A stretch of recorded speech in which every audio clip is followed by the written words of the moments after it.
The United States Postal Service is in crisis.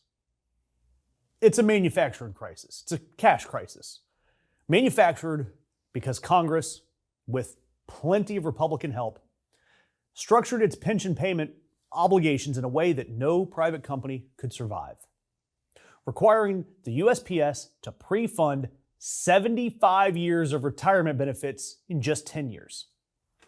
This financial straitjacket, it's designed to make this public institution look insolvent so that Trump and his cronies can declare it a failure and be handed to the private sector. Combine that with declining first-class mail volume and an administration that has made it clear that it would prefer that the Postal Service not exist at all, the table has been set. Look, Republicans, they've been fantasizing about privatizing the post office for decades. The argument's always the same. It loses money. It's inefficient. FedEx does it better. But what they never mention is that the post office isn't supposed to make money. It's the entire point of government services. They exist to serve the public, including the parts of the public that are expensive to serve. FedEx, it doesn't deliver to rural Montana at the same price as Midtown Manhattan because it doesn't have to. The post office does because Congress said so. Every rural community in America depends on that obligation. Every veteran getting medication by mail depends on that obligation. Every small business using first-class mail depends on it. When you privatize the post office, you're not introducing efficiency. You're introducing FedEx's pricing model, which means some Americans stop getting reliable mail service because they live somewhere unprofitable. It's a policy choice with real consequences for real people. And the people pushing for it, they're not among those who stop getting reliable mail service because they live somewhere profitable.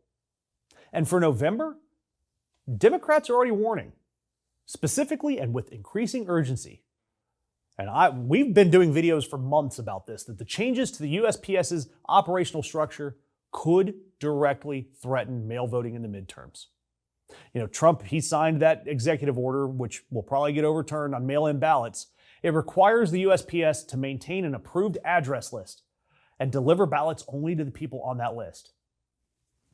Think about that extra responsibility while the USPS is simultaneously being defunded, restructured, and starved of its operational capacity. It will not be able to handle the volume of mail-in ballots in a competitive midterm election. This isn't me being paranoid. This is a predictable outcome. This is the goal, making two sets of policy decisions at the same time that work together to harm our elections. The House Oversight Committee, the Democrats on there, they sent a formal letter demanding Trump abandon any plans to restructure the USPS in ways that threaten its capacity. They are on record. Whether anything will change because of it, that's a different question. But what I want you to see here is that this is not one attack. It's layers. The voter roll database, which the DOJ lied to a judge about, that's what determines who's eligible. The mail ballot executive order determines who gets a ballot. And now they are defunding the USPS to determine whether or not the ballots actually arrive.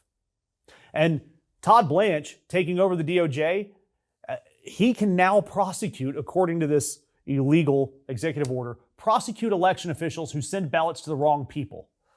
That's the guy determining whether anyone who fights back at the county level.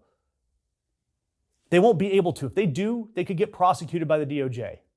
Every layer reinforces the other layer.